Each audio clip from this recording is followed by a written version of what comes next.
Well, I finished this laptop holder, 16 different pieces, all glued together, 3 coats of shellac and another 3 coats of lacquer.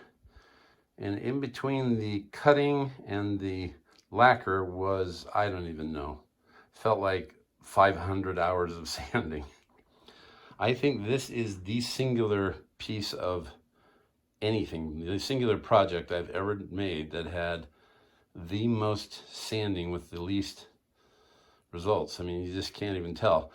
On the other hand, the wood is fabulous. The grain is fabulous. This pine, it's Premier Pine. Yeah, I first saw this on the internet, and I will put the reference to the fellow that made the plans down in the other or more section. And what a lot of work. I won't be making another one of these, although I'm glad I made one.